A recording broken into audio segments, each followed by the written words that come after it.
వారం గ్రహ గమనాలని పరిశీలన చేస్తే సూర్యోదయ లగ్నం మేషలగ్నం. మేషలగ్నంలో సూర్య భగవానుడు యొక్క ఉచ్చస్థితి కొనసాగుతోంది.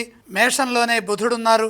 శుక్రుడు స్వక్షేత్రంలో వృషభంలో, గురువు మిథునంలో, సింహంలో కేతువు, మకరంలో చంద్రుడు, రాహువు కుంభంలో, మీనంలో కుజ శనులు ఉన్నారు. మే 10వ తేదీ ఆదివారం అనగా వైశాఖ బహుళ అష్టమి.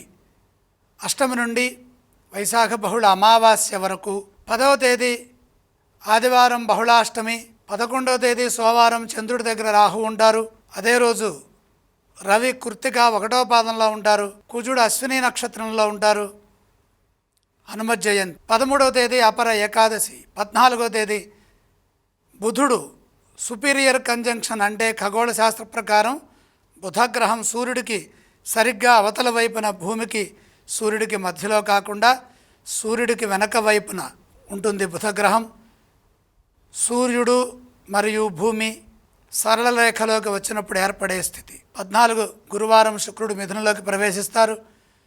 బుధుడు వృషభ రాశిలోకి ప్రవేశిస్తారు. 15వ తేదీ శుక్రవారం రవి కృత్తికా నక్షత్రంలో ఉంటారు. అదే రోజు మాస శివరాత్రి. ఇవి ఈ వారంలో ఉన్నటువంటి పంచాంగపరమైన విశేషాలు.